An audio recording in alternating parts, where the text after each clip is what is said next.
In this second video from 11.5 and 11.6, we are going to talk more about circumference, arc length, area of a circle, and sector area, and do a few different kind of problems.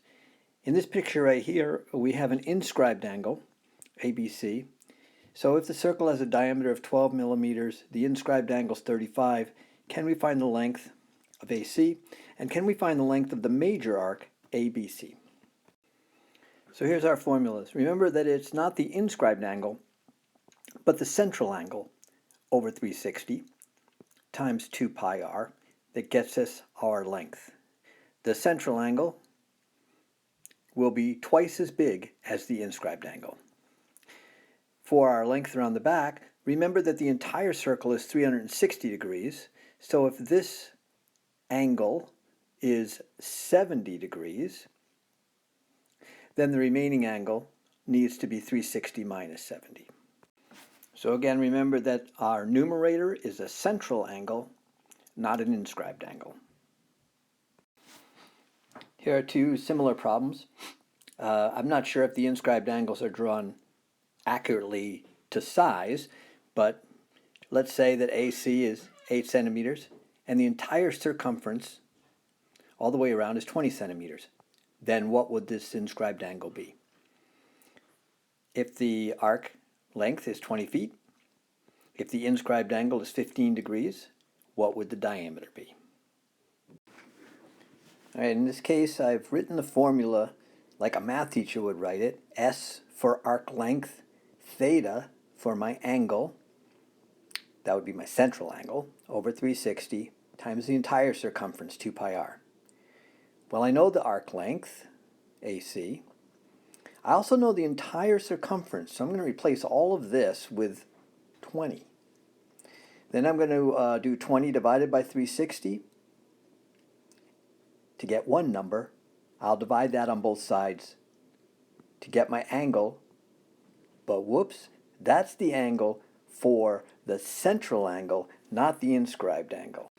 So let's remember that the central angle is in the formula, and that angle is twice as large as the inscribed angle. So our inscribed is only 72 degrees. I use the same formula for the second problem, but this time I have different pieces and parts.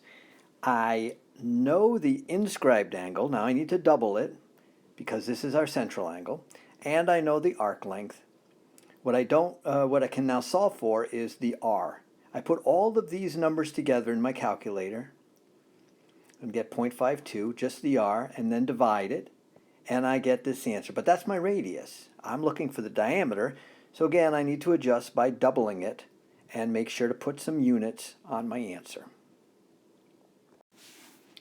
In this problem here I have two tangent segments that have points of tangency of 8A and C, and where the radius meets the point of tangency to the tangent segment is 90 degrees.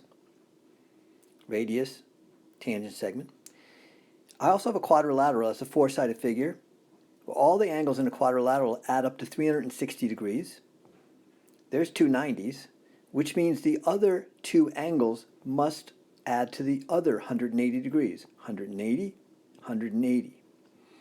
If this angle is 25 degrees, this angle here is supplementary to it.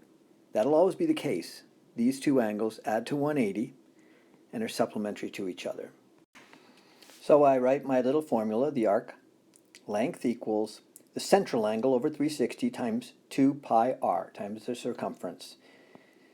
I don't have any units on my original answer, so there are no units on the final answer. What if instead I said that ADC, this major arc all the way around here, was equal to 20 meters, and the measure of AC, not the length of AC, the measure of AC, was 100 degrees. 100 degrees, 20 meters. Could I then find out the area of the entire circle? Well, the area of the entire circle is pi r squared, but I don't know the radius. This is all I know right here. I need to find the radius first before I can plug it in. Well, I know my arc length, that's this arc length over here, is 20, and that goes with this central angle. Well, this angle over here is 100. That's because the arc is 100, so the central angle here is 100, which means that this angle over here must be what adds up to 360. 100 goes with 260. So this big giant central angle is 260, and that goes with the 20. So 20 is what you get when you take this fraction, 260 of 360, of 2 times pi times r, times the circumference. So I need to have the central angle that matches up with the arc length.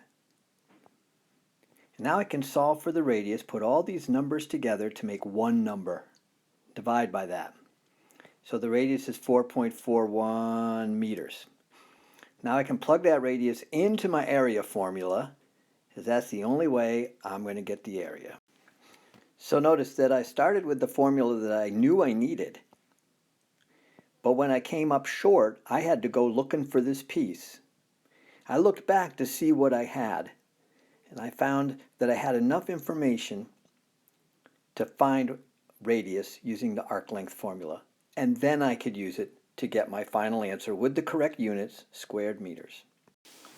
One more problem with this kind of shape. Again, you have two tangent segments and 2 points of tangency. You have a center of the circle at O.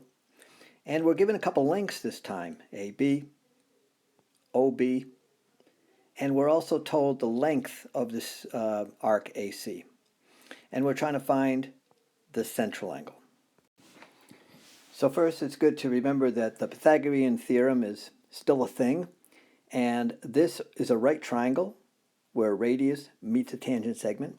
So I can use the Pythagorean theorem. Just make sure our longest side across from the 90 is by itself, that's c squared. So I have the radius squared, a given length squared equals a given length squared. So I can figure out what the radius is. It's the square root of 324, which is 18. Now I can use that to figure out my central angle. Here I have my same old formula. The arc length equals the angle. Again, I'm using the letter theta. Greek letter, theta over 360 times 2 pi r, the entire circumference. I plug in my arc length, that was given. I plug in my radius, that was found. I put all my numbers together to make one number, which I divide on both sides to get my answer, 101.86 degrees. The last type of problem that we will do is one that involves a couple different shapes. In the first case, we have a circle that is inscribed in a square. And then we have a triangle that is inscribed in a circle. In both cases, we want to know the circumference and the area of the circle. The key to these kind of problems is to find the radius of the circle. We know essentially that the diameter is 12. That goes from edge to edge. So the radius is 6. And now I can just plug it in for the radius in my two formulas and get my answer.